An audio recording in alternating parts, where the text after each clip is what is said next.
नमस्कार मित्रों, मेरे स्पिरिचुअल कनेक्ट पर आप सभी लोगों का हार्दिक अभिनंदन है। मित्रों, आज मैं आप लोगों को एक अद्भुत संत हुए हैं जो किल्ह देव जी के नाम से जाने जाते हैं, उनके बारे में बताने वाली हूँ। तो इनकी ये कहानी ये है, किल्ह देव इनको क्यों कहा जाता है, क्योंकि ये एक बार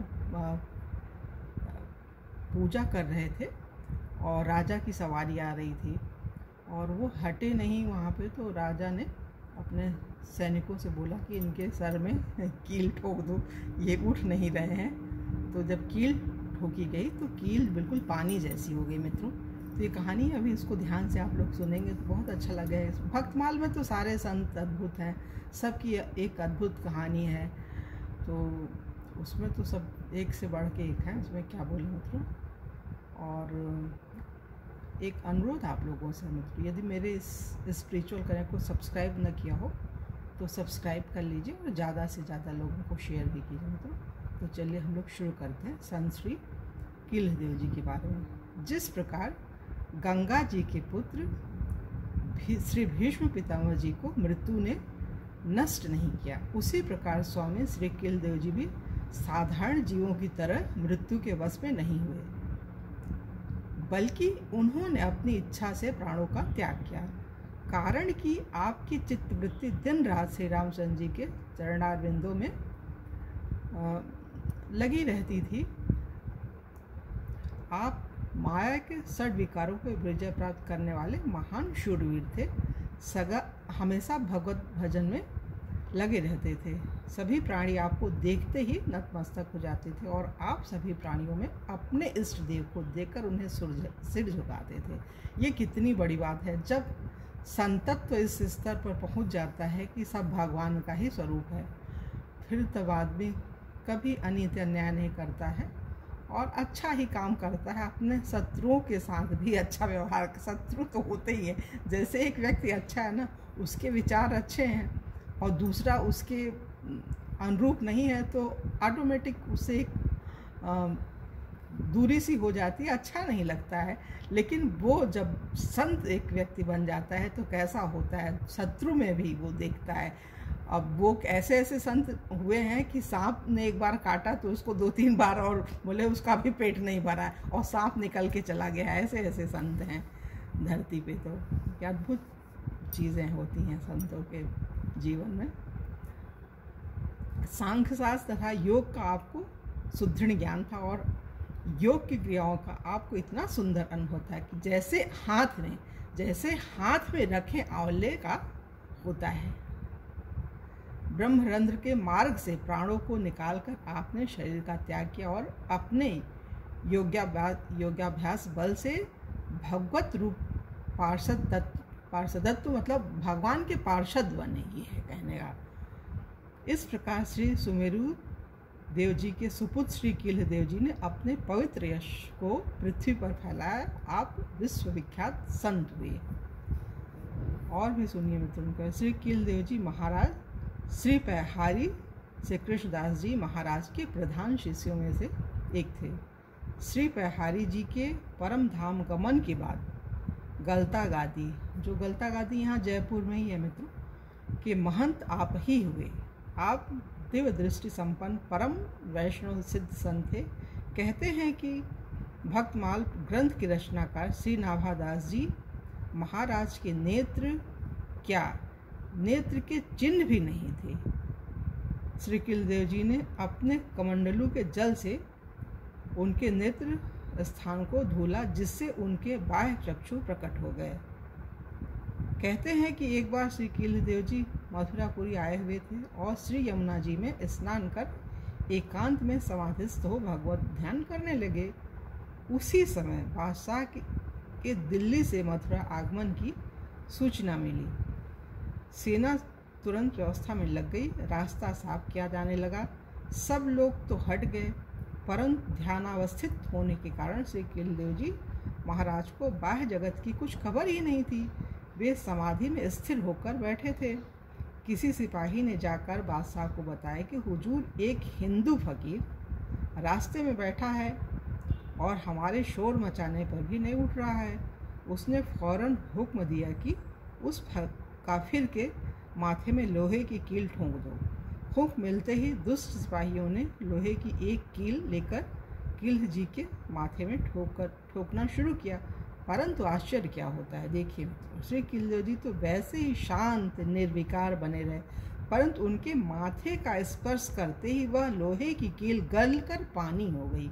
कील जो है पानी हो गई। यह आश्चर्य देख सिपाही भागकर बादशाह के पास गए। बादशाह को भी यह विचित्र घटना सुनकर बड़ा आश्चर्य हुआ। उसे लगा कि मैंने बादशाहत के नशे में चूर होकर किसी सिद्ध संत का अपमान कर दिया है और इसका दंड भी भोगना पड़ सकता है।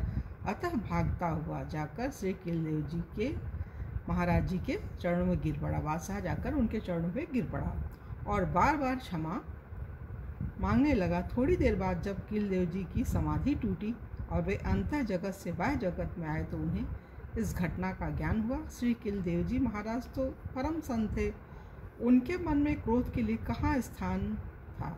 उन्होंने बादशाह को तुरंत क्षमा कर दिया। बादशाह यद्यपि श्री किल्ह जी महाराज से प्रभावित तो बहुत हुआ, परंतु मुसलमान मुल्ला मौलवियों के निरंतर संपर्क में रहने से उसने हिंदुओं का धर्म परिवर्तन कर उन्हें मुसलमान बनाने का अभियान चला रखा था। अब हिंदुओं ने मिलकर श्री किल्ह जी की शरण ली और धर्म रक्षा करने की प्रार्थना की। श्री किल्ह जी ने सबको आश्वासन दिया और स्वयं बादशाह के दरबार में गए। बादशाह ने श्री किल्ह जी के चरणों में प्रणाम किया और आगे से ऐसा न करने की शपथ ली, मतलब किसी भी हिंदू को मुसलमान नहीं बनाए, ऐसा वो उन्होंने बोला राजा से, तो बात मान गया राजा। श्री किल्ह जी महाराज दिव्य दृष्टि संपन्न थे। जिस समय आपके पिता श्री सुमेरु देव जी का भगवत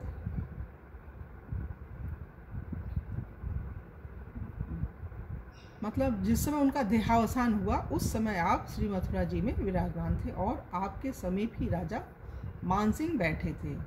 आपने जब आकाश मार्ग से विमानस्थ पिताजी को भगत धाम जाते देखा तो उठकर प्रणाम किया और पिता ने भी उन्हें आशीर्वाद दिया।